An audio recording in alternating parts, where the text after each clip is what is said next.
प्रिय दर्शकों नमस्कार। स्वागत है आपका अपनी YouTube channel being D of वैदिक पर। आशा करते हैं आप सभी अच्छे होंगे, मस्त होंगे, स्वस्थ होंगे।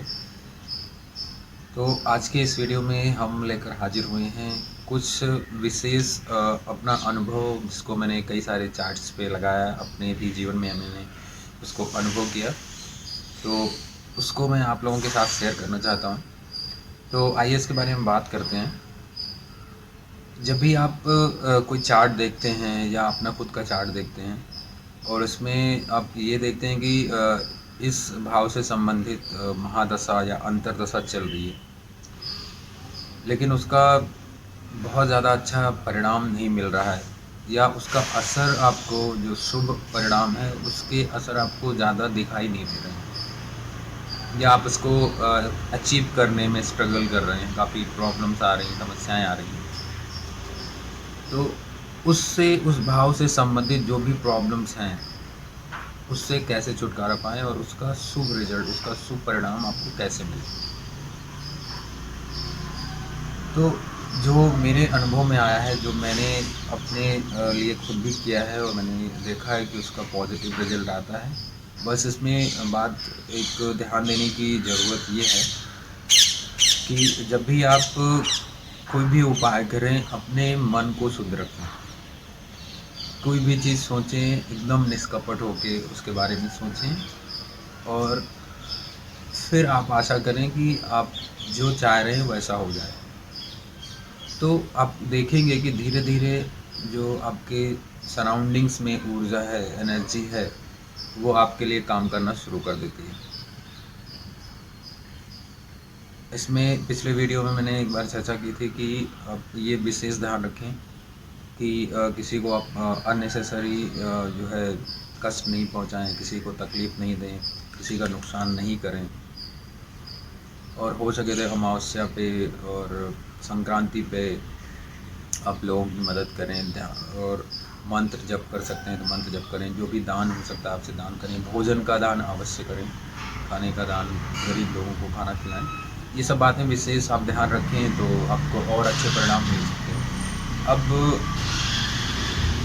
चर्चा करते हैं कि विशेष जो मैं अनुभव आपको शेयर करने वाला था, उसकी मैं चर्चा कर लेता हूँ।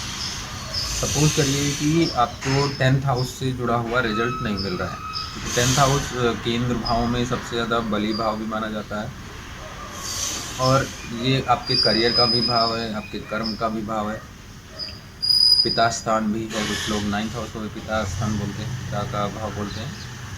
तो जो 10th हाउस है, 10th हाउस से संबंधित आपको अगर रिजल्ट चाहिए, आपको करियर में प्रॉब्लम्स आ रही हैं, जॉब नहीं लग रही है, जॉब में ज़्यादा दिक्कतें आ रही हैं, तो वहाँ पे आप देखिए कौन सा प्लानेट बैठा हुआ है। किस प्लानेट ने कमान संभाल रखी है, इस प्लानेट को भगवान ने वहाँ पे बैठा है, कौन सा ग्रह बैठा हुआ। सपोज करिए वहाँ पे आपका राहु बैठा हुआ है, और राहु बैठा है और राहु की अंतर्दशा चल रही है या महादशा चल रही है, लेकिन आपको अच्छे परिणाम नहीं मिल रहे हैं। आपको लग रहा है कि आपका करियर सही नहीं जा रहा है, जॉब में मन नहीं लग रहा है, और 10th लॉर्ड जो है वो भी बहुत अच्छे से प्लेस्ड नहीं है।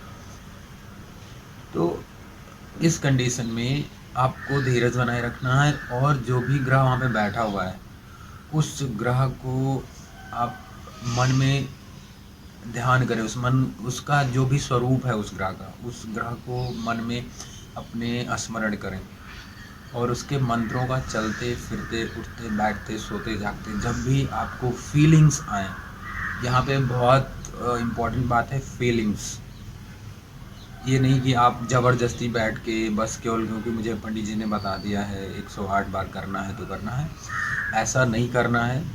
आप जब भी आपको फीलिंग्स आए, अच्छी फीलिंग्स आने लगें, जिस भी मंत्र, उस पर्टिकुलर ग्रह के जिस भी मंत्र को जप करने से आपको अच्छी वाइब्स आती है, पॉजिटिविटी आती है, आपका दिल खुश हो जाता है, आँखों में आंसू आने लगते हैं, वैसे मंत्र का अगर जप आप करते हैं और उस ग्रह के स्वरूप का ध्यान करते हैं, तो आप देखेंगे कि उससे संबंधित जो भी निगेटिविटी है धीरे धीरे वो ख़त्म हो रही है, कम होती जा रही है, और उससे संबंधित जो जानवर हैं, एनिमल्स हैं, और उससे संबंधित जो एनर्जी है वो आपके लिए काम करना शुरू कर देगी। सपोज़ करिए जैसे कि मैंने राहु का एग्जांपल लिया, राहु का, तो आप अगर राहु के मंत्रों का जप करते हैं या केवल राम ओम राम राहवे रमा ही जप करते हैं, जो भी मंत्र आपको अच्छा लगता है, जैसा कि मैंने बताया पहले ही, तो आप देखेंगे उससे संबंधित जानवर, जैसे उससे संबंधित अगर जीव की बात करें तो बिल्ली है,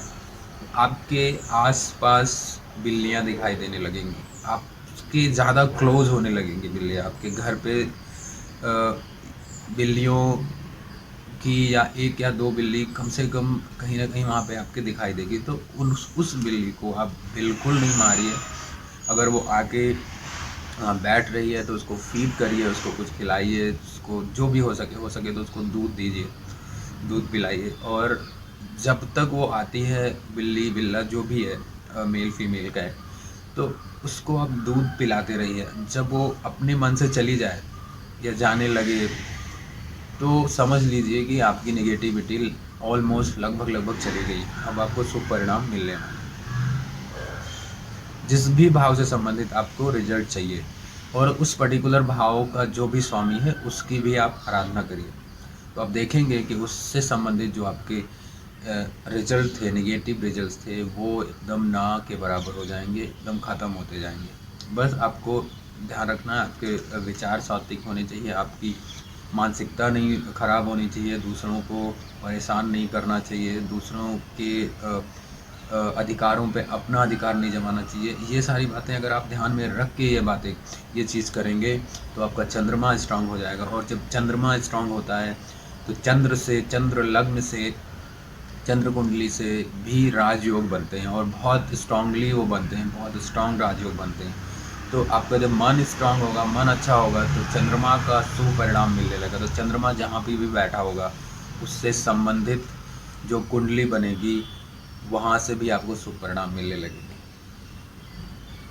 तो ये बात आप विशेष ध्यान रखिए। या सपोज़ करिए आपको काफ़ी हेल्थ इश्यूज आ रही हैं और छठे भाव का स्वामी काफ़ी कमज़ोर स्थिति में है, लग्नेश भी कमज़ोर स्थिति में है, तो आप छठे भाव के स्वामी की आराधना करिए, छठे भाव में बैठे हुए प्लैनेट की आराधना करिए, उससे संबंधित देवी देवता जो भी हैं उनकी पूजा आराधना करिए, उनके मंत्रों का मन ही मन जप करिए। ज़रूरी नहीं आप बैठ के 108 बार या 1000 बार जप करें, ऐसा कतई नहीं है। आप जब तक आपको फीलिंग्स नहीं आएंगी उस मंत्र से संबंधित, तब तक आपको कोई रिजल्ट नहीं मिलने वाला है, आप जितना भी जप कर लीजिए। तो आप ये ध्यान में रखना है आपको कि आप जब भी कोई भी मंत्र का जप कर रहे हैं, कोई भी मंत्र हो, आपको उसके लिए फीलिंग्स आनी चाहिए, आपकी आंखों में आंसू आने चाहिए और आपको लगे कि हाँ ये हमारे रोम रोम में एकदम एनर्जी फ्लो हो रही है उस मंत्र को मन ही मन जप करने से। चाहे आप नहा रहे हो, चाहे टहल रहे हो, चाहे कुछ काम कर रहे हो, जब भी आपको मन लगे वो आप काम करते रहिए। उसमें आपको टाइम कितना चाहिए, बस एक बार स्मरण मात्र करना है आपको, और जो आप स्मरण करते हैं वैसा वैसा आपकी सराउंडिंग्स में होने लगता है। तो आप देखेंगे कि आपके हेल्थ में काफ़ी सुधार हो रहा है। हो सकता है कि छठे में बैठा हुआ ग्रह काफ़ी स्ट्रांग हो और उसकी मजबूती के कारण आपको प्रॉब्लम आ रही है, तो उससे संबंधित आप हवन कर सकते हैं, मंत्र जप कर सकते हैं या दान कर सकते हैं। लेकिन वो डिपेंड करता है कि कौन से वो राशि में बैठा हुआ, अग्नि तत्व की राशि में बैठा हुआ है तो ऑब्वियसली आपको हवन करनी चाहिए।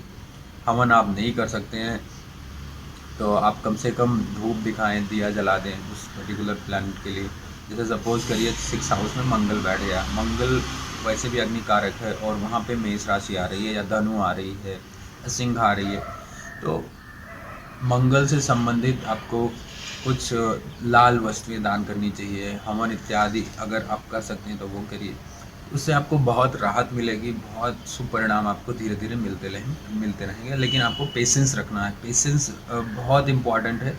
कुछ लोगों के पास पेशेंस जो होता है वो बिल्कुल नहीं होता है, उनको लगता है कि मैंने उपाय किया नहीं, हमको अचानक से रिजल्ट मिल जाए, तो ऐसे लोगों को बिल्कुल रिजल्ट मिलते नहीं हैं और उनका उस पर विश्वास उठ जाता है।